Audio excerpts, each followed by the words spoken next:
ओम या श्री स्वयं सुकृतिनां भवनेष्वलक्ष्मी पापात्मनां कृतियां हृदये सुबुद्धि श्रद्धा सदां कुलजना प्रभवसलज्जा तां त्वां नतास्म परिपालय देव विश्व। नमस्कार, मैं हूं आचार्य विक्रमादित्य और आज हम बात करने जा रहे हैं आचार्यवाणी चैनल के माध्यम से मिथुन राशि वालों के लिए कैसा रहेगा विशेष तौर पर मई का मध्य भाग का समय। देखिए, मई का मध्य भाग जो आप समझें आपकी राशि के अनुसार से जो है वो विशेष तौर पर परिवर्तन का योग है। ओवरऑल आपके लिए ग्रोथ का समय रहेगा, आगे बढ़ने का समय रहेगा और यदि आपने समय का सदुपयोग किया तो विशेष तौर पे आप समझ लीजिए मिथुन राशि वालों के लिए ये समय पॉजिटिव जा सकता है बहुत बढ़िया तरीके से। कई ग्रहों का परिवर्तन होने के योग चल रहे हैं और जो अभी ग्रहों का परिवर्तन हो चुका है उसके अनुसार से कई स्थितियों में आपके लिए लाभ की स्थिति बनती दिखाई दे रही है, लेकिन कुछ सावधानी भी बरतने की ज़रूरत दिखाई देती है। क्यों? क्योंकि इस बार वैशाख के महीने में 5 बुधवार और 5 बृहस्पतिवार का अवसर पड़ा।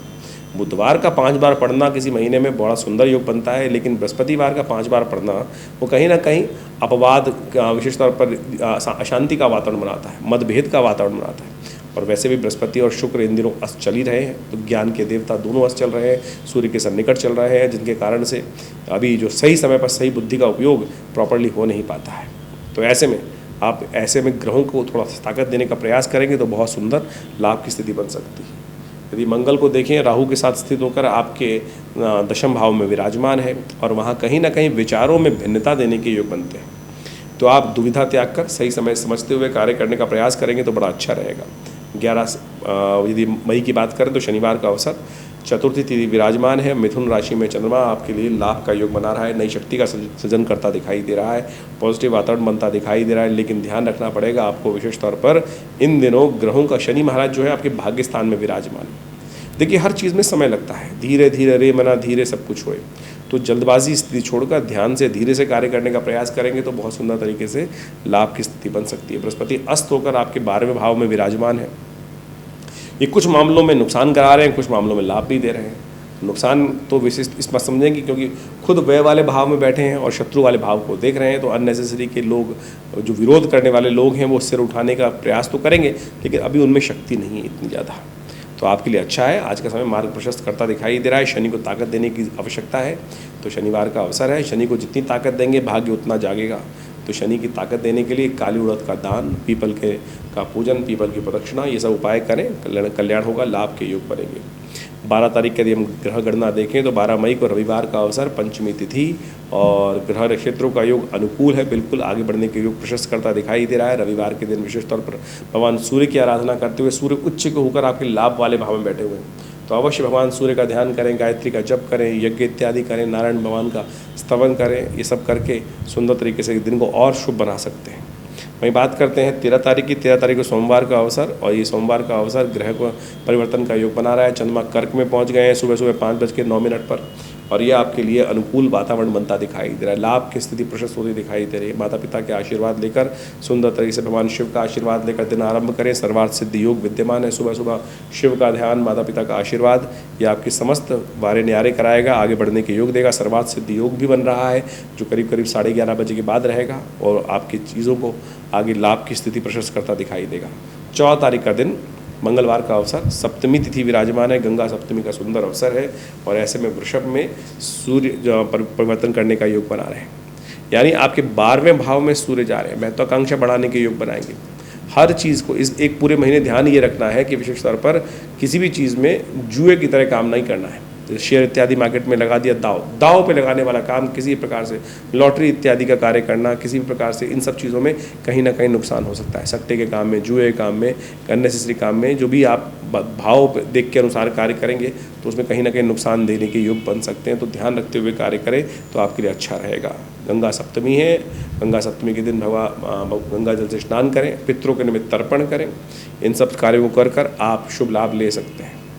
ग्रहों की स्थिति के बारे में बात करें, यदि हम 15 तारीख को बुधवार का अवसर, अष्टमी तिथि विराजमान है, बगलामुखी जी की जयंती है। इस दिन अश्लेषा नक्षत्र विद्यमान है, और ये अश्लेषा नक्षत्र जो है 14, 15, 16 3 दिन रहेगा। अश्लेषा और मघा नक्षत्र जो है, मूल शांति अवश्य करानी चाहिए जिन जातकों का जन्म हो, और जिन्होंने पहले नहीं कराई है वो पुनः कराकर, इन दिनों कराकर शांति से अपने ग्रहों का अशुभ प्रभाव शांत कर सकते हैं। ग्रहों का योगायोग विशेष तौर पर दिखाता है कि इस दिन सिंह राशि में चंद्रमा का प्रवेश होगा। ये पुरुषार्थ में बड़ा वृद्धि करेगा और लाभ के मार्ग प्रशस्त करेगा। तो ऐसे में विशेष तौर पर आपको बहुत बैलेंस होकर चलने की ज़रूरत है। माँ भगवती का ध्यान करते हुए ओम ह्रीं बगलामुखी सर्वदुष्टानां वाचम मुखम पदम स्तंभे जिह्वाम कीले बुद्धिम विनाशे ह्रीं ओम माँ भगवती बगलामुखी का सिद्ध यंत्र घर में स्थापित करें, क्योंकि इन दिनों आवश्यकता है। पूरे वर्ष विशेष तौर पर बृहस्पति महाराज अननेसेसरी के शत्रुओं को हवा देते रहेंगे। आपके विचार आपके अननेसेसरी के शत्रु बढ़ाएंगे। ध्यान रखिएगा, ये विचार बृहस्पति उदय हो जाएगा तब। तो बगलामुखी जयंती के दिन शुद्ध विशेष तौर पर आपकी राशि के अनुसार से ध्यान रखना चाहिए। मिथुन राशि वालों को बगलामुखी का सिद्ध यंत्र स्थापित करें घर पर इसी दिन से, और नित्य प्रति उनको पीले पुष्प अर्पित करते चलें। भगवती के आशीर्वाद से बहुत सारे कष्ट दूर होने के योग बनते रहेंगे। 16 तारीख यदि हम बात करें तो उस दिन बृहस्पतिवार का अवसर, जानकी नवमी की तिथि है। अष्टमी थोड़ी वृद्धि की तरफ गई है, उसके बाद नवमी तिथि का आगमन हो जाएगा। और ग्रह योग आपकी राशि के अनुसार से पुरुषार्थ की तरफ इशारा कर रहे हैं। लेकिन ध्यान रखिएगा, कुछ फालतू के लोग आपके जिम में पड़ सकते हैं जो आपके टाइम को ख़राब करने का योग बना सकते हैं। आप अपने भाग्य को सुलाइए मत। तो कोशिश ये करें ध्यान से, शांति से, बेकार के टाइम को टाइम टेबल सेट कर जिससे टाइम वेस्ट ना हो। ग्रह आपके अनुकूल चल रहे हैं, लाभ के योग बना रहे हैं, तो आप उसकी तरफ ध्यान रखिएगा। बेकार का टाइम, एक टाइम बहुत सुंदर है ये वाला, आगे ना आज काल करे सो आज कर, आज करे सो अब। तो यही करने का प्रयास कीजिएगा। समय शुभ है और सही जगह शक्ति का उपयोग करते हुए, पुरुषार्थ का उपयोग करते हुए कार्य करने की ज़रूरत है। माँ भगवती सीता का स्तवन करें, नमन करें।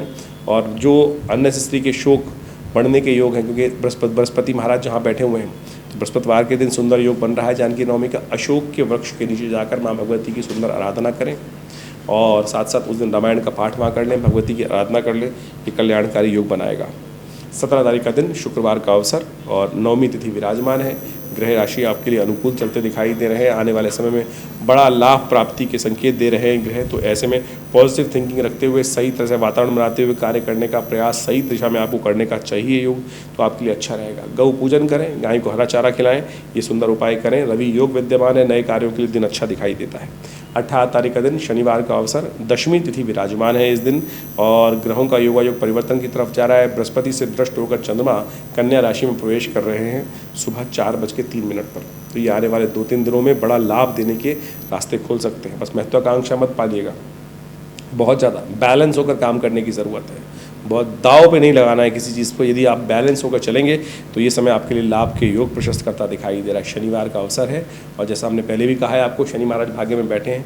शनि को जितनी ताकत देंगे उतना ज़्यादा आपके लिए लाभ के योग बनेंगे। शनि स्तोत्र का पाठ करें, शनि के निमित्त हनुमान चालीसा का पाठ करें। और यहाँ एक बात विशेष बता दें हम आपको, आने वाले समय में शनि जयंती का योग आ रहा है 6 जून को। अमावस्या है, वट सावित्री का व्रत है। तो उस दिन विवेकानंद योगाश्रम में शनि ग्रह के तमाम दोषों को शमन करने के लिए 100 पाठ हनुमान चालीसा के रखे जाएंगे। जो शतबार पाठ पढ़ जोई छूटे बंद महासु कोई। तो आप भी पहले से अपना स्थान आरक्षित करें, स्वयं आकर उस यज्ञ में बैठें। ग्रह शनि ग्रह शांति महायज्ञ रहेगा तो आपके लिए 100 पाठ हनुमान चालीसा 8 घंटे तक लगातार सुंदर कार्यक्रम चलेगा। सुंदर तरीके से इस समय का सदुपयोग करते हुए कार्य करें। 19 तारीख का दिन रविवार का अवसर, एकादशी है। मोहिनी एकादशी का सुंदर व्रत किया जाता है इस दिन। कहा जाता है भगवान विष्णु ने मोहिनी अवतार लेकर भगवान शिव की रक्षा भी करी थी। कहा जाता है जब भस्मासुर भगवान के पीछे पड़ा हुआ था तब भगवान ने मोहिनी अवतार धारण किया और भस्मासुर स्वयं ही अपने ही वरदान के कारण भस्म हो गया। तो भगवान हमेशा अपने भक्तों की कृपा करते हैं। भगवान विष्णु का स्तवन करने का बड़ा सुंदर अवसर है।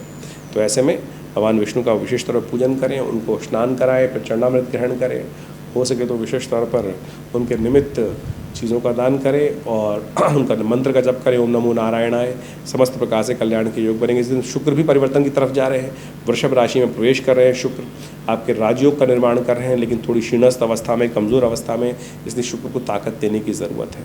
शुक्र को ताकत देने के लिए ज्वार इत्यादि, हरा चारा इत्यादि नित्य प्रति गाय को खिलाया कीजिए। देखिए ये बहुत सुंदर आवश्यकता है, क्योंकि शुक्र इन दिनों राजयोग का निर्माण तो कर रहे हैं 12वें भाव में बैठकर आपकी राशि के अनुसार से, लेकिन वो अस्त अवस्था में है। तो उनको ताकत जितनी देंगे तो उतना सुंदर योग बनेगा। कोई गरीब लोग हों, ज़रूरतमंद लोग हों जिनकी कन्या की शादी नहीं हो रही हो, तो वहाँ भी सहयोग करने का प्रयास कीजिए। इससे भी शुक्र की ताकत बढ़ेगी और आपके लाभ के योग बनेंगे। 20 तारीख का दिन सोमवार का अवसर और इस दिन प्रदोष का योग है, सोम प्रदोष का योग। ग्रह नक्षत्रों के दृष्टिकोण से यदि देखा जाए तो आपकी राशि के अनुसार से इस वक्त जो बृहस्पति महाराज थोड़े क्षीणस्थ अवस्था में है, शुक्र थोड़े क्षीणस्थ अवस्था में है। तो आप एक काम करें, शाम को जब प्रदोष का योग हो तो दूध में थोड़ा केसर डालकर भगवान शंकर का रुद्राभिषेक करने की सुंदर व्यवस्था बनाएं। शुक्र को भी ताकत मिलेगी, बृहस्पति को भी ताकत मिलेगी, शिव का आशीर्वाद भी मिलेगा और समस्त ग्रह आपके अनुकूल होंगे। तो ये सुंदर ग्रहों का योगा योग जिन दिनों चल रहा है उसको आप अध्यात्म के दृष्टिकोण से समझकर आध्यात्मिक उपाय करते हुए लाभ लेने का प्रयास कीजिए, ग्रह आपके अनुकूल रहेंगे। देखिए, हम ज्योतिष के दृष्टिकोण से आपके समक्ष समस्त ग्रहों के योगा योग को समझते हुए दिव्य पौराणिक का जो उपाय है वही बताने का प्रयास करते हैं। आमतौर पे आज ज्योतिष जो है वो ऐसे उपाय बताने के प्रयास कर रहे हैं कि जो केवल टोटके के रूप में होते हैं।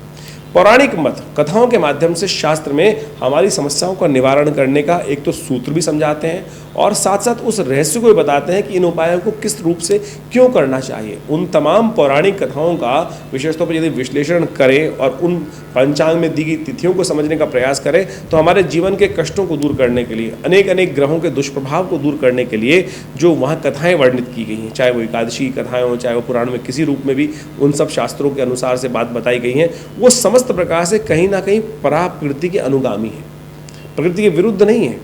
चाहे वो भगवान किसी भी रूप में भगवान का पूजन करना, भगवान का अभिषेक करना, मंत्र जप करना, दान करना, ये सब के सब वास्तविक तौर पर आपके इन रहस्यों को उद्घाटित करते हैं कि कैसे आप अपने जीवन में सरलता से, बड़े बिना किसी बहुत बड़े प्रयास से अपने बड़े से बड़े भयंकर कष्ट को दूर करने के योग बना सकते हैं। तो इन सब कथाओं के माध्यम से जिस प्रकार से जिनके जीवन में कष्ट आए, आप सोचिए भगवान शंभु के जीवन में भी सरलता के कारण से कैसा कष्ट आया।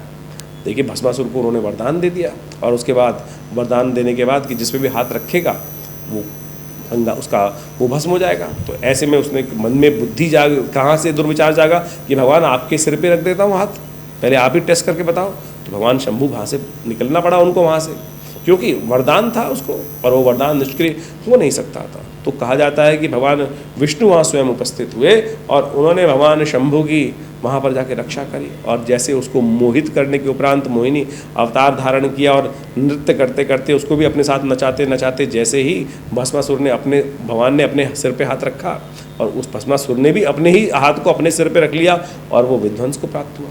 तो ये कथा दिखाती है कि भगवान अपने भक्तों को किसी भी रूप में छोड़ते नहीं, कहीं भी उनके जीवन में कष्ट हो तो उससे निवृत्ति करने का योग बनाते हैं। तो अपने शास्त्र को, अपने विशेष तौर पर पुरानी कथाओं को सुंदर रूप से हमें समझने का प्रयास करना चाहिए। ये विशेष तौर पर ये सब नृत्य जो भी कथाओं के रूप से मानवीयकरण के रूप में कथाओं को उपस्थित किया गया है, मेरे और आपके मन के प्रश्नों को दूर करने के लिए दिया गया है। हमारे जब तक मन में अनेक अनेक प्रकार से, ये कहीं भी इस प्रकार से नहीं कि भगवान कोई शक्ति से कम है या ज़्यादा है, ये सारी भाव ऐसे हैं कि हमारे जीवन में संपूर्ण रूप से विद्वान होते हुए भी, ज्ञानवान होते हुए, शक्ति संपन्न होते हुए भी कहीं ना कहीं कुछ त्रुटियाँ हो जाती हैं और उस त्रुटियों का हमें भोग भी भोगना पड़ता है। लेकिन यदि हम तत्वनिष्ठ रहें, सत्य का आचरण करते रहें, भगवान का भजन करते रहें। शंभु करते क्या है? नित्यपति भगवान का स्तवन ही करते हैं। उनको आंख में बंद कर कर किसका नाम स्मरण करते हैं? भगवान का ही, तो प्रभु परात्परब्रह्म का ही तो नाम स्मरण करते हैं।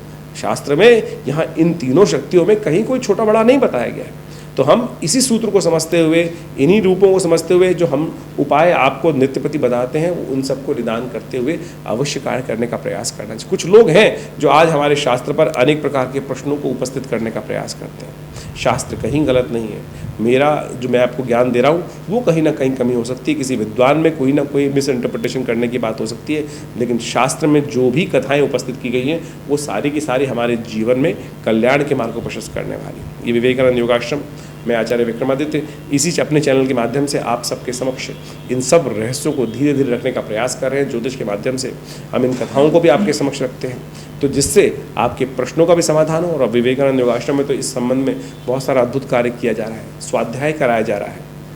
हर रविवार को विशेष तौर पर जो आश्रम में नित्यपति 8 घंटे यज्ञ होता है, रविवार के दिन हम उस कार्यक्रम में स्वाध्याय की व्यवस्था कराते हैं। आप स्वयं उसमें भाग ले सकते हैं, यज्ञ में भाग ले सकते हैं। और भारतीय संस्कृति में यज्ञ प्रधान संस्कृति बताई गई है, लेकिन विचित्र विडंबना यह है कि आज हमारी संस्कृति यज्ञ शून्य होती चली जा रही है। यज्ञ हमारे जीवन में है ही, होता ही नहीं है। जहाँ जिस जगह कहा गया था बल विश्वदेव यज्ञ जैसे हमारे संस्कृति में उपस्थित किए गए कि नित्यपति हर व्यक्ति को अवश्य ये यज्ञ करने का प्रयास करना चाहिए।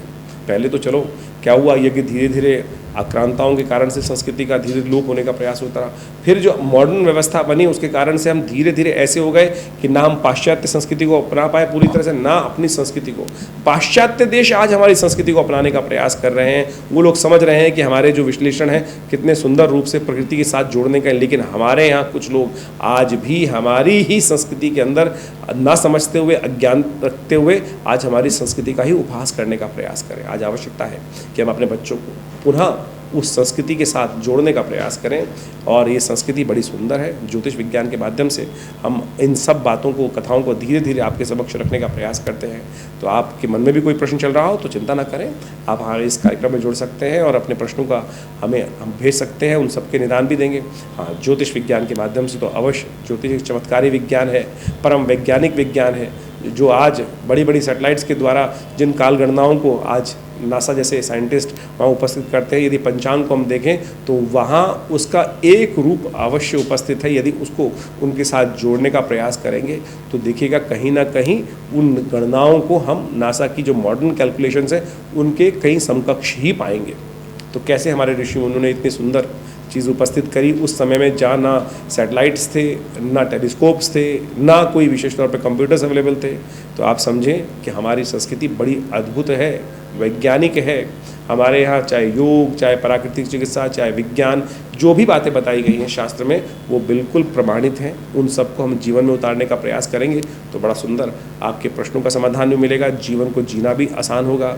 और जीवन जीने की कला हमारे संस्कृति के अलावा तो शायद किसी और संस्कृति में इतनी सुंदर तरीके से नहीं बताई गई है। विवेकानंद योगाश्रम में आप बहुत सारे कार्यक्रमों के लिए पधार सकते हैं। हम समय समय पर आपके साथ जुड़े रहते हैं, आपके प्रश्नों का समाधान देते हैं। तो और भी यदि आपकी जन्मपत्री में कोई कष्ट आपको समझ में आ रहा है और कोई लग रहा है, कई बार हमारे मनोभाव में भी आता है, आपके मन में आने वाले विचारों को कभी इग्नोर नहीं करना चाहिए। आपके विचार, क्योंकि कहीं ना कहीं शास्त्र कहता है यावत पिंडे तथा ब्रह्मांडे, जैसे इस परमात्मा, जैसे इन संपूर्ण, आप भी ये कहा गया है कि इसी शरीर रूपी पिंड के स्वयं ब्रह्म है, स्वयं उसके मालिक हैं। तो आपका कहीं ना कहीं कनेक्शन उस परमात्मा तत्व से जुड़ा हुआ है। तो बहुत सारी बातें इंट्यूशन के रूप में आपके मनोमस्तिष्क में आती हैं, और तो उसको यदि कोई नेगेटिव या पॉजिटिव बात आ रही है तो उसको जन्मपत्री के साथ, विचारों के साथ जोड़ने का प्रयास करना चाहिए। वो सत्य होती हैं और उनमें आप अनुभव का लाभ भी ले सकते हैं। तो हमने प्रयास किया है कि हम इस चैनल के माध्यम से, आश्रम के माध्यम से आपके साथ जुड़े रहें। आप भी हमारे साथ जुड़ सकते हैं। फ़ोन नंबर्स आपके सामने स्क्रीन पे अवेलेबल है, वेबसाइट एड्रेस अवेलेबल है, विवेकानंद योगाश्रम का एड्रेस अवेलेबल है। आइए विवेकानंद योगाश्रम में हमारे साथ मिलकर सुंदर संस्कृति का निर्माण करें। धन्यवाद।